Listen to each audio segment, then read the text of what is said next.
नमस्कार मित्रों आज हम बात करेंगे अपनी सीरीज को आगे बढ़ाते हुए लग्नेश के सप्तम भाव में होने की।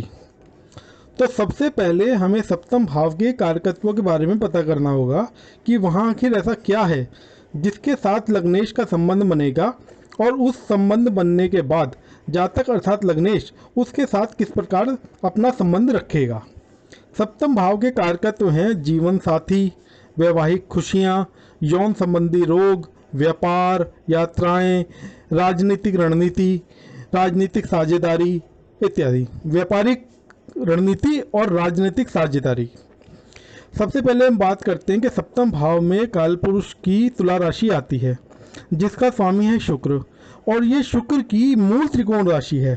शुक्र देव सबसे शुभ ग्रह कहलाए गए हैं तथा इनकी यह सौम्य राशि है। विषम जरूर है पर शुक्रदेव इतने सौम्य ग्रह हैं कि इनकी दोनों राशियों को ही सौम्य राशि माना गया है। इसलिए हमें कुंडली के हिसाब से कोई भी राशि सप्तम भाव में हो उस पर ध्यान तो देना ही होगा। साथ के साथ कुंडली में तुला राशि और शुक्रदेव को भी उतना ही महत्व देना होगा जितना सप्तम भाव को। यदि सप्तम भाव अच्छी स्थिति में है, तुला राशि भी अच्छी स्थिति में है, तो सप्तम भाव के कारकत्वों में कोई कमी नहीं आएगी। परंतु यदि सप्तम भाव अच्छा है और तुला राशि पीड़ित है तो कहीं ना कहीं सप्तम भाव के कारकत्वों में भी कमी आ जाएगी।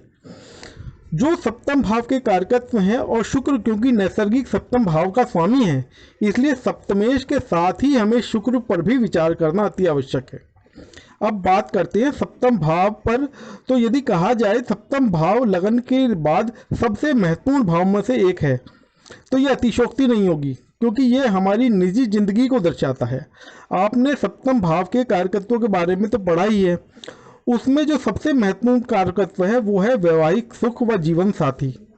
यदि हम सप्तम भाव को देखें तो हमें जातक के वैवाहिक जीवन के बारे में अंदाजा हो जाता है तथा उसका जीवन साथी कैसा होगा इसका भी अंदाजा लग जाएगा।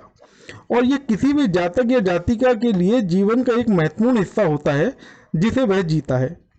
यदि व्यक्ति की निजी जिंदगी में कुछ परेशानी हो तो चाहे वह कितना भी बड़ा हो, आदमी सुखी नहीं रह सकता। अब हम बात करते हैं लग्नेश के सप्तम भाव में होने की। जब भी लग्नेश सप्तम भाव में हो तो सबसे बड़ी बात यह है कि लग्नेश चाहे कोई भी ग्रह हो वहां जाकर वह अपने लगन भाव पर पूर्ण दृष्टि डालेगा।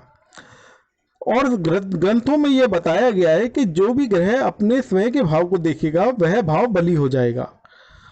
अर्थात यहाँ लग्नेश अपने भाव लगन को पूर्ण दृष्टि से देख रहा है तो लगन को यहाँ बल मिलेगा, जो कि एक बहुत विशेष बात है जातक के लिए। कहा यह भी जाता है कि यदि लगन बली होने पर जातक मजबूत स्थिति में होता है और कहीं ना कहीं जातक को आत्मविश्वास मिलेगा।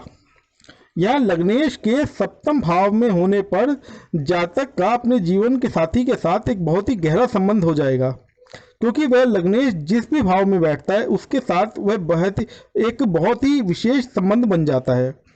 अब विशेष बात है कि लग्नेश का तो संबंध बन गया, पर क्या सप्तमेश का भी लग्नेश या लगन के साथ संबंध बना, यह भी देखना अति आवश्यक है। जातक अपने जीवन साथी की केयर करने वाला होगा।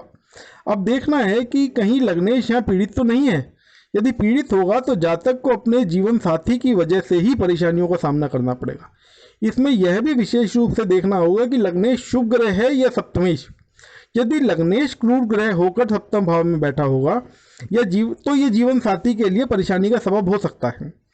और उसमें भी एक विशेष बात यह है कि इस स्थिति में जो भी ग्रह सप्तमेश होगा यदि वह भी पीड़ित है तो स्थिति और ज़्यादा विकट हो जाएगी। और यह विकटता किसी और की वजह से नहीं बल्कि जातक की खुद की वजह से होगी, क्योंकि यह भाव वैवाहिक सुख का होने के कारण बहुत ही महत्वपूर्ण भाव है। और कोई भी जातक अपनी जिंदगी का एक बहुत बड़ा हिस्सा वैवाहिक जिंदगी में बिताता है, इसलिए इसका शुभता में होना बहुत आवश्यक है। और यदि ये कहीं अशुभ हो तो जातक की जिंदगी में इसका बहुत ही गहरा बुरा असर पड़ेगा। सप्तम भाव से हम जातक के जीवन साथी के व्यवहार को भी देखते हैं। यदि सप्तम भाव में क्रूर ग्रह बैठे हों तो वह लगन को पीड़ित करेंगे और सप्तम दृष्टि से, और इसका कारण जातक के जीवन साथी का व्यवहार होगा जिसके कारण जातक पीड़ा झेलेगा। सप्तम भाव एक ऐसा भाव है जो जातक के बिल्कुल सामने है, अर्थात जो चीज़ें हमेशा जातक के सामने रहती हैं और सप्तम भाव के द्वारा ही देखी जाती हैं। जिस प्रकार का भी प्रभाव सप्तम भाव में होगा वैसे ही लोग जातक को मिलेंगे।